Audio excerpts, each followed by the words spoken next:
آمین کے حوالے سے آتا ہے کہ جب امام آمین کہے تو تم بھی آمین کہو. عبرانی زبان کا لفظ ہے, اس کا مطلب ہوتا ہے اللہم استجب لنا, اے اللہ تو اس کو ایسا ہی فرما دے. فلیکن ھذا, ایسا ہی ہو جائے.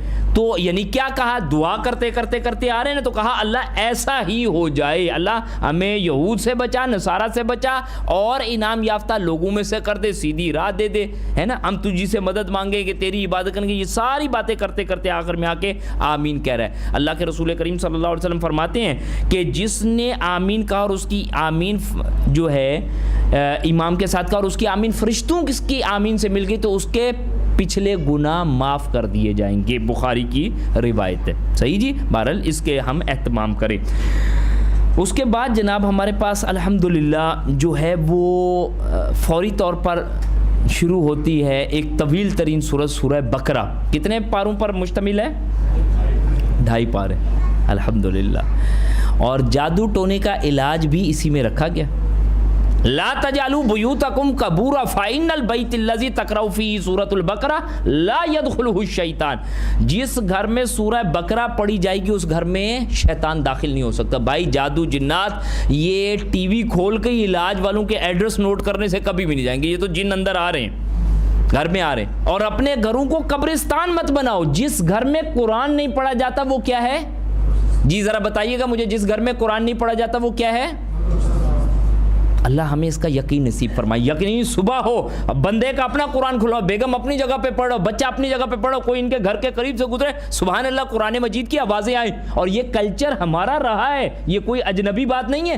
بلیو کیجئے, ہم الحمدللہ جن ماحولوں سے ابھی گزر کے آئے ہیں ہمیں ابھی اپنے والدین کے یہ انداز یاد ہیں کہ اماں نے قرآن کھول کے رکھا, ادھر ابا پڑھ رہے ہیں, ادھر کوئی اور بھائی پڑھ رہا ہے. یہ کیا ہے؟ یہ بابرکت ماحول ہے. اور آج کیا انداز ہے, صبح ہوتی ہی کس پہ الارم جو بدبخت بجتا ہے وہ کس پہ, وہ میوزیکل سیٹ کیا ہوا ہے, میوزک کو رکھا ہوا ہے. کتنا بڑا جرم ہے. الجرس مزامیر الشیطان, گھنٹیاں باجے شیطان کے آلات ہیں, مسلم 2114.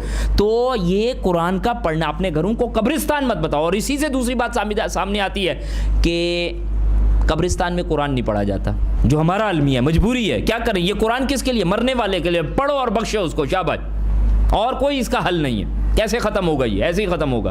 قرآن بکتے ہیں, یہ لیجئے 2000 روپیہ, یہ لیجئے 83 قرآن, ہاتھ کے ہاتھ ٹریڈنگ ہو رہی ہوتی ہے. آپ جا کے مسجد کے باہر کھڑے ہو, امام صاحب کو بلائیں, ٹیم آتی ہے اور وہ تیار قرآن پڑھی ہوتی ہے, وہ پکڑے 2000 روپے پکڑا اور یہ ادھر سے 83 قرآن دے دی. اللہ کا کلام اور یہ انداز, اللہ ہم پر رحم فرمائے. تو یہ ہمارے پاس سورہ بقرہ, اس کا تعارف. 2/3 قرآن نازل ہو چکا ہے. سورہ بقرہ اور آل عمران میں کچھ مماثلت آئے گی ہمارے پاس انشاءاللہ. ہمارے پاس کچھ چیزیں ہیں وہ آپ کے سامنے عرض کر دیتا ہوں. یہ 2 روایتیں جو ہے یہ مسلم کی روایت تھی اور بخاری میں بھی آتی ہے. لا تجعلوا بیوتکم قبورا فإن البیت الذی تقرؤ فیہ سورۃ البقرہ لا يدخلہ الشیطان. تو انشاءاللہ یہ اس لیے عرض کر رہا ہوں, جادو جنات کوئی اور پریشانیاں مشکلات, گھر میں سورہ بقرہ کی تلاوت کی جائے. اگر مکمل نہیں کر سکتے تو 2 دن میں کر لیں, ہے نا. عموماً یہ فیس کر رہی ہوتی ہیں ہماری بہنیں, اور بھائیوں کی زندگی برباد کی ہوتی ہے کہ چلو اس کے پاس چلتے ہیں, اس کے پاس چلتے ہیں. بھائی یہ شفا گھر میں موجود ہے, اس سے لیجئے. جس کے پاس جاتے ہیں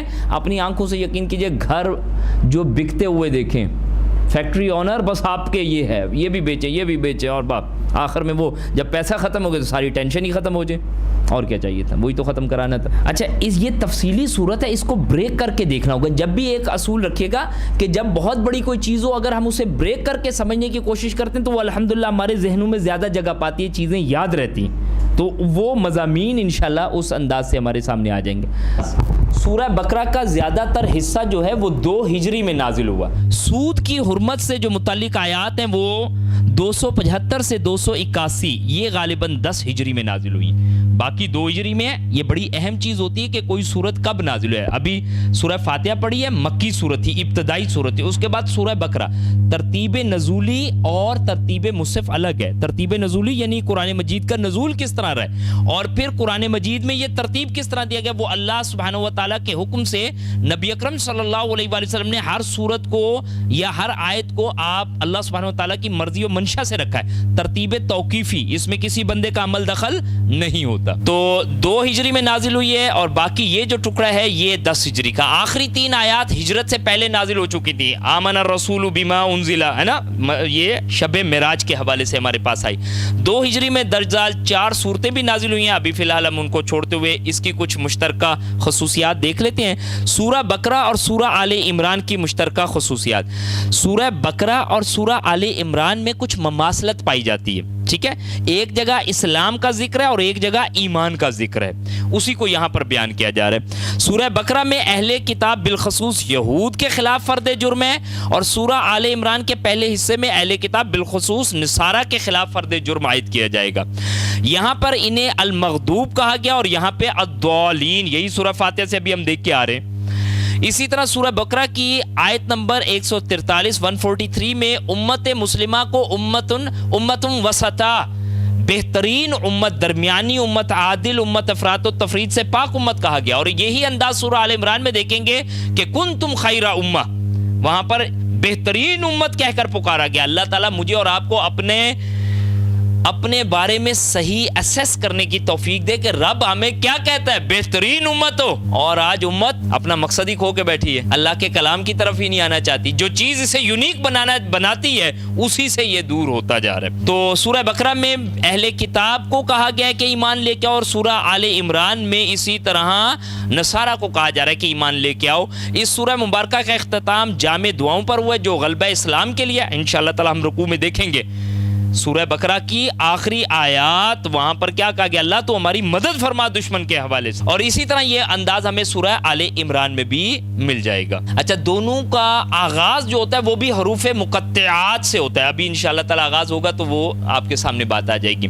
سورہ بقرہ میں ایک اور بھی ہمیں انداز ملے گا کہ اس میں 5 بڑی بڑی صورتیں آتی ہیں. آیت نمبر 164 آیات آفاقی, اس میں بہت ساری نشانیاں ایک ساتھ دیتے ہیں. آیت نمبر 177 میں نیکی کی حقیقت کو بیان کیا گیا. آیت نمبر 213 میں اختلاف کی وجہ بیان کی گئی ہے. آیت نمبر 255 میں یہ آیت الکرسی ہے نا, اللہ سبحانہ وتعالی کی قدرت. اور ہر رات کیا کیا جائے, آیت الکرسی پڑھ کے سویا جائے اللہ کے. اور پھر نسائی کی روایت ہے جنت اور اس بندے کے درمیان جو چیز حائل ہوتی ہے وہ کیا ہے, لیکن فرائض کی پابندی ہوگی انشاءاللہ. آیت نمبر 282 آیت الدین, معاملات قرض کے حوالے سے جو ہے بات وہ آئے گی. یہ ہمارے پاس ایک بڑی تقسیم ہے, اس میں پھر اس کی تھوڑی سی تفصیل وہاں پہ آ جائے گی. سورہ بقرہ الزہروان, تعلموا سورۃ البقرہ و سورہ آل عمران. ایک جگہ پہ فرمایا گیا اپنے گھر والوں کو سورہ بقرہ اور سورہ آل عمران سکھاؤ, سکھانے کا حکم آیا. کہا گیا الزہروان فإنہما الزہروان, کیونکہ یہ 2 جگمگاتے نور ہیں, تابناک روشن, بادل کی صورت میں یا پرندوں کی صورت میں کل کو آئیں گی اور اپنے پڑھنے والوں کو بخشوائیں گی. مسلم کی روایت ہے. ٹھیک ہے جی, تو اس کا یہ وہ نام وہاں پہ آپ کے سامنے رکھا ہے. اور سورۃ الامتین کیوں کہا گیا ہے, اصل میں اس میں آدھے حصے میں امت مسلمہ سابقہ بنو اسرائیل کا ذکر ملے گا, اور پھر موجودہ امت مسلمہ امت محمدیہ صلی اللہ علیہ وآلہ وسلم کا ذکر ملے گا. 40 رکوع ہیں, 286 آیتیں.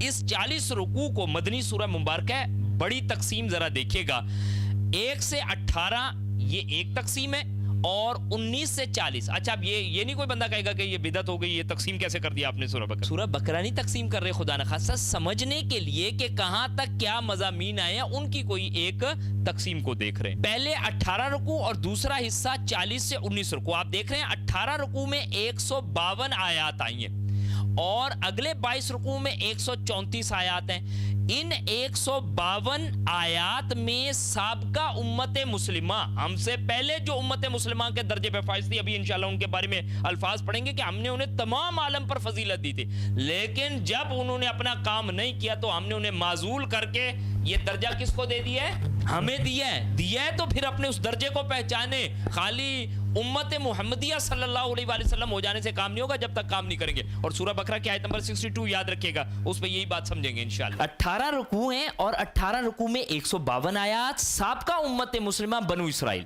اچھا, ابھی ہم اس کو چھوڑ رہے ہیں کیونکہ ابھی یہ پارہ تو ظاہر ہے لمبا ہے, وہ ابھی مکمل نہیں ہو رہا, صرف اتنے حصے کی تقسیم کو دیکھ رہے ہیں. ان 18 رکوع میں 152 آیات میں 4, 10 اور 4. 18 رکوع, پہلے پارے میں 16 رکوع ہیں, یاد رکھیے گا, پہلے پارے میں 16 رکوع. اس کی تقسیم ہے 4 میں تمہیدی گفتگو, 10 میں بنو اسرائیل پر فرد جرم عائد کیا جائے گا, اور 4 اگلے رکوع میں تحویل قبلہ و امت ہے. یقین کیجئے ابھی شاید کچھ لوگوں کے لیے تھوڑا سا یہ بھاری لگ رہا ہو، لیکن آپ اس انداز سے جب قرآن مجید کا مطالعہ کریں گے آپ بالکل اس جد و جہد میں اپنے آپ کو محسوس کریں گے کہ یہ قرآن پڑھ کے ایسے گزر جانے والی چیز نہیں. وَلَقَدْ يَسَّرْنَا الْقُرْآنَ لِلذِّكْرِ فَهَلْ مِن مُدَّكِرٍ. ہم نے اس قرآن کو آسان کیا ہے، اس سے نصیحت حاصل کی جائے. بھائی امت بنو اسرائیل کا ہمیں کیوں ذکر کیا جا رہا ہے؟ سابقہ امت تھی، اس نے دیکھو کیا کیا بدعمالیاں کی. اگر تم یہ بدعمالیاں کرو گے تو ہم سائیڈ پہ تمہیں بھی کر دیں گے، رشتہ داری کوئی نہیں تمہارے ساتھ مسلمانوں. من بتا بھی عملہ لم یسری بھی نسبہ، جس کو اس کا عمل پیچھے چھوڑ گیا حسب نسب آگے نہیں لے کے جا سکتا ہے نا، عمل کے ساتھ جوڑا جا رہا ہے. تو یہ 4 رکوع ہمارے پاس اس انداز سے 10 رکوع اور 4 رکوع کی ایک تقسیم آ جاتی ہے.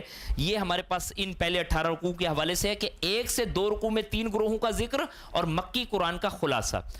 تیسرے رکوع میں دعوت قرآن حکیم آئے گی، چوتھے رکوع میں خلافت آدم علیہ السلام، اور 4 سے پھر 14 رکوع بنو اسرائیل کے لیے چارج شیٹ بیان کی جا رہی ہے. انہوں نے کیا، رب نے کیا کیا احسان کیا اور انہوں نے کیا کیا بے وفائیاں کی، پوری لسٹ لگا کے رکھی ہوئی ہے.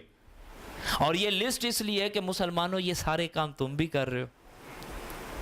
یہ ہے 15 سے 16 رکوع میں ابراہیم علیہ السلام اور خانہ کعبہ کا ذکر، دونوں امتوں میں مشترکہ چیز ہے، اس کو آ جائے گا. اور 17 سے 18 رکوع میں تحویل قبلہ اور تحویل امت، بڑا پیارا انداز ہے. تحویل قبلہ، قبلہ تبدیل کر دیا گیا اور اسی طرح امت بھی تبدیل ہو گئی. اب یہ امت والی ذمہ داری امت محمدیہ صلی اللہ علیہ وآلہ وسلم پر ہے. ٹھیک ہے جی، یہ ہماری سورہ بقرہ کی الحمدللہ جو ہے ایک ذیلی تقسیم ہے 18 رکوع تک. اگلے 22 رکوع کو نہیں پڑھا، 152 آیات میں سے ہم دیکھ رہے ہیں چیزیں، ان میں سے اب چل رہے ہیں. بسم اللہ الرحمن الرحیم. الف لام میم ذالک الکتاب لا ریب فیہ. الف لام میم حروف مقطعات میں سے علیحدہ علیحدہ پڑھے جانے والے حروف. اچھا، اور یہ بڑا عجیب سا انداز ہے، کتاب شروع ہوئی نہیں اور بندے کی عقل نے جواب دے دیا. اس کے بارے میں بہت ساری رائے رکھی گئی ہیں کہ اس کا مطلب یہ ہے، اس کا مطلب یہ ہے، اس کا مطلب یہ ہے، لیکن حتمی رائے کوئی نہیں. کہا کہ اللہ اور اس کے رسول کے درمیان یہ کوڈنگ ہے، واللہ عالم بمرادی، اللہ خوب جانتا ہے اس کی مراد، ہمیں کوئی نہیں پتا. اور ہماری ہدایت پر بھی اس سے کوئی فرق نہیں پڑتا. مختلف آراء دی گئیں. ایون عبداللہ ابن عباس جو کہ حبر الامہ کے طور پر جانے جاتے ہیں، امت کے بہت بڑے عالم، ان کی بھی رائے کو حتمی طور پہ نہیں لیا گیا. ایک اس میں رائے یہ بھی آتی ہے کہ یہ عرب کے لوگوں کو جو فصاحت و بلاغت کے اپنے آپ کو چیمپئن سمجھتے تھے، انہیں چیلنج تھا کہ یہ وہی بنیادی حروف ہیں، اگر تم جانتے ہو تو پھر بتاؤ کیا. اور ہمیں ایک جامع ترمذی کی روایت ملتی ہے کہ الف لام میم 3 حرف ہیں. یہ الف لام میم 1 نہیں ہے، الف لام میم 3 ہے، اور ہر حرف کے بدلے میں 10 نیکیاں، 30 نیکیاں الف لام میم پڑھنے پہ. سبحان اللہ. اور اگر بندہ سمجھ کے پڑھے اور عمل کرے اور لوگوں تک پہنچا اور اپنے رب کے اس کلام کے ساتھ کھڑا ہو جائے تو پھر کہاں پہ معاملہ ہے. 10 سے 700 گنا اور 700 گنا سے بھی آگے رب کے پاس اجر کی کمی نہیں ہے. حروف مقطعات ہے. قرآن پاک کی 29 سورتیں ہیں جو حروف مقطعات سے شروع ہوئی ہیں. ٹھیک ہے، ان میں سے 14 حرف لیٹرز یہ استعمال ہوئے ہیں اور مختلف صورتیں ہیں، اس میں بہرحال تقسیم میں ہم ابھی نہیں جائیں گے، لیکن یہ ہمارے پاس پہلی صورت اس اعتبار سے آ گیا. اس کا ہمارے ہدایت سے کوئی تعلق نہیں کہ بندے کو سمجھ نہیں آئے گی اگر یہ نہیں سمجھا تو. ہاں البتہ لوح قرآنی والا معاملہ بڑا عجیب رہتا ہے کہ وہ ہم نے سب جگہ پہ لٹکا کے رکھے ہوتی ہیں. اس کا مطلب معنی مفہوم پتہ نہیں اور یہی لگا، بس صرف آخر میں نیچے والی لائن سمجھ آتی ہے. اس کو دیکھنے سے کیا ہوتا ہے بھائی؟ روزی آتی ہے، خیر و برکت آتی ہے. اس کے لیے میں عرض کرتا ہوتا ہوں آپ دروازے بند کر دیں، وہ توڑ کے نیچے سے نکل آتی ہے. بس ہمارا مقصد یہ ہے کہ یہ قرآن ہمیں روٹی روزی کھلا دے. سورہ واقعہ پڑھ لو کہیں تمہیں فاقہ نہ آ جائے. اور عبداللہ بن مسعود رضی اللہ عنہ خود فاقے سے رہے جن سے یہ روایت نیریٹ کی جاتی. ذالک الکتاب لا ریب فیہ، یہ وہ کتاب ہے جس میں کسی قسم کا شک نہیں. ھدی للمتقین، اور اس میں ہدایت ہے متقیوں کے لیے. اللہ تعالی ہمیں یہ بات سمجھنے کی توفیق دے. یہ کیا ہدایت دیتی ہے؟ کس کو؟ راستہ دکھاتی ہے کس کو؟ ڈرنے والے کو. ذالک لمن خشی ربہ، یہ ساری باتیں کس کے لیے؟ جو اپنے رب سے ڈرے. اس کو ہدایت ملتی ہے. اصلاً ہدایت آئی ہے تمام انسانیت کے لیے، ہدی للناس، لیکن ملے گی کس کو؟ جو اللہ سے ڈرے گا. تو اللہ کرے کہ ہم اللہ سے ڈرنے والے بن جائیں. یہ کتاب ہے جس میں شک کی کوئی گنجائش نہیں، اور اس میں ہدایت ہے متقیوں کے لیے. الذین یؤمنون بالغیب ویقیمون الصلاۃ ومما رزقناہم ینفقون. جو لوگ ایمان لاتے ہیں غیب پر، بن دیکھے رب پر ایمان لاتے ہیں. جی رب نظر آیا؟ کسی نے پایا؟ کوئی نہیں. پتہ کوئی نہیں چلتا. لیکن کیسے پتہ چلتا رب کا؟ رب کی اتنی بڑی کائنات دیکھ کے اگر نہیں رب سمجھ آیا تو پھر کیسے؟ غیب میں رہتے ہوئے. نظر کوئی نہیں آئے گا لیکن ہر چیز اس کا پتہ بتائے گی. ہر چیز. اور یہ پھر بڑی عجیب سی بات ہے کہ ایسا نہیں ہے کہ ہمیں جو بتایا جا رہا ہے وہ کوئی صرف مسلمان مانتا ہے. میں کچھ چیزیں آپ کے سامنے رکھنا چاہ رہا ہوں. انگلستان کا جو ہے ایک فلسفی ہے بریڈلے، وہ اپنی اپیئرنس اینڈ ریالٹی میں لکھتا ہے کہ جو کچھ نظر آ رہا ہے حقیقت یہ نہیں، حقیقت اس کے پیچھے ہے. جو کچھ نظر آ رہا ہے تو نظر کیا آ رہا ہے؟ دنیا نظر آ رہی ہے. آخرت نظر نہیں کہتا، لیکن آخرت اصل ہے. بریڈلے یہ کوئی ایسا نہیں ہے کہ مسلمان ہے. اسی طرح چائنیز فلسفی ایک، وہ اس حوالے سے کہتا ہے کہ there is nothing more real than what can't be seen، کہ یعنی وہ حقائق جو آنکھوں سے دیکھے نہیں جا سکتے، اور اسی طرح and there is nothing more certain than what can't be heard، کہ وہ چیزیں جو کانوں سے سنی نہیں جا سکتی اس سے زیادہ یقینی حقیقتیں پیچھے موجود ہیں. جو چیز ہم ان آنکھوں سے دیکھ رہے ہیں، جو ان کانوں سے سن رہے ہیں، یہ تو ہم سن رہے ہیں اور دیکھ رہے ہیں، اس سے زیادہ یقینی چیزیں کچھ اور پڑی ہیں. اللہ ان کا یقین نصیب فرمائے. ایسے ہی ایک روایت میں آیا بخاری و مسلم کیا ہے کہ النار حق والجنات حق، یہ نار بھی حق ہے اور جنت بھی حق ہے. لیکن آج بندے کے سامنے یہ سامنے نہیں آتی. الذین یؤمنون بالغیب، جو اپنے رب پر ایمان لاتے ہیں. کیسے؟ غیب میں رہتے ہوئے. ویقیمون الصلاۃ، اندر ایمان ہے تو کیا ہوگا؟ نماز قائم کریں گے. ومما رزقناہم ینفقون، اور جو کچھ ہم نے دیا انہیں اس میں سے خرچ کرتے ہیں. والذین یؤمنون بما انزل الیک وما انزل من قبلک، اور جو کچھ اللہ کے رسول کریم صلی اللہ علیہ وسلم آپ کی طرف نازل ہوا ہے، یعنی یہ قرآن، اس پر بھی ایمان لاتے ہیں. اور جو آپ صلی اللہ علیہ وسلم سے پہلے کتابیں اتاری گئی تھی اس پر بھی ایمان لاتے ہیں. ایمان کب مکمل ہوتا ہے؟ یعنی ہم پہلے انبیاء کی بھی تصدیق کریں گے. ایسا نہیں ہے کہ مسلمان باقیوں کو نہیں مانتا، باقیوں کو بھی مانتا ہے. البتہ اب اس کے لیے جو کتاب جس کو فالو کرنا ہے وہ کیا؟ اللہ کا کلام. فرمایا گیا وَبِالْآخِرَةِ هُمْ يُوقِنُونَ، اور وہ آخرت پر ایمان نہیں، یقین کامل رکھتے ہیں. یوں سمجھیں ہدایت یافتہ لوگوں کی 5 باتیں بتائی جا رہی ہیں. دیکھیں جسے آگے جا کے کہا گیا نا اولئک علی ھدی من ربہم واولئک ھم المفلحون، یہی لوگ تو کیا ہیں؟ ہدایت یافتہ، اور یہی لوگ کیا ہیں؟ کامیاب ہونے والے. ہم میں سے ہر بندہ کیا ہونا چاہتا ہے؟ جی کامیاب ہے نا بھائی. تو کامیاب ہونے والے کے لیے 5 ہدایات جو دی گئی ہیں کہ بلائنڈ فیتھ ہو، ایمان بالغیب، کنٹینیوس لنک، اپنے رب کے ساتھ جڑا جائے. ہمیں موبائل کون سا اچھا لگتا ہے؟ جس کا نیٹ ورک زندہ ہو. تو بندے تیرا نیٹ ورک ڈیڈ ہو، اپنے رب سے جڑا ہو، کنٹینیوس لنک ہو. اسی طرح پریورٹی کس کو دی جائے؟ آخرت کو، اس ورلڈلی لائف کو نہیں. اسی طرح بائسنگ، یہ تعصب سے بچا جائے. اس لیے وہاں پہ کیا بتایا جا رہا ہے کہ اپنی کتابوں پر بھی ایمان لاتے ہیں، پہلے رسولوں پر بھی ایمان لاتے ہیں. اور اس کے بعد کیا ہونا چاہیے؟ اس دنیا سے آخرت تک کا یقین، ہیئر آفٹر، یہ جو ہمارے لیے کل کو کھڑا کر دیا جائے گا. وَلْتَنْظُرْ نَفْسٌ مَا لِغَدٍ وَاتَّقُوا اللَّهَ، اس کی جواب دہی. یہ اصلاً اب دیکھیں پہلا ہمارے پاس رکوع ہے، اور جیسے ہی قرآن کی دعوت ہے تو پہلے رکوع میں بھی ہم نے پڑھا تھا 2 گروہوں کو سمیٹ لیا جائے گا. یہ اصل میں مومنین صادقین کے کردار کو بیان کیا گیا.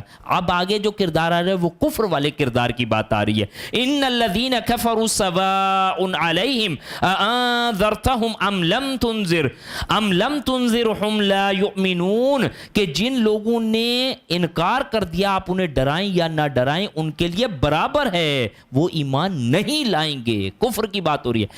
قرآن مجید کی دعوت اللہ کے رسول کریم صلی اللہ علیہ وسلم نے رکھے. 3 گروہ جنریٹ ہو گئے. ایک صدق کے دل سے ایمان لانے والا، ایک صدق کے دل سے انکار کرنے والا، اور ایک کون سا ہے؟ بین نہ ادھر کا نہ ادھر کا. چلو تم ادھر کو ہوا ہو جدھر کی. یہ بین بین والی کافیت منافق. پہلے رکوع میں 2 گروہوں کو سمیٹا گیا, ایمان والوں کو بھی. ابو بکر صدیق بھی وہیں پہ کردار ہے, مارے کھا رہے ہیں, ختم ہونے کے برابر ہو گئے, لیکن جیسے ہی ہوش میں ہے اللہ کے رسول کریم صلی اللہ علیہ وسلم کا کیا حال ہے, انداز ہے ایمان والوں کا. اور ابو جہل آخری دم تک ڈٹا رہے کفر پر, اس کردار کو بھی بیان کر دیا. آپ انہیں سمجھائیں یا نہ سمجھائیں, انہیں نصیحت نہیں حاصل ہوگی. ختم اللہ علی قلوبہم وعلی سمعہم, اللہ نے ان کے دلوں پر اور کانوں پر مہر لگا دیا. وعلی ابصارہم غشاوہ, اور ان کی آنکھوں پر پردہ پڑ گیا. ولہم عذاب عظیم, اور ان کے لیے بہت بڑا عذاب ہے. اللہ ہمیں اس انجام بد سے محفوظ فرمائے کہ انسان کے دل پہ پردے آ جائے اور وہ حق کو پہچان ہی نہ سکے.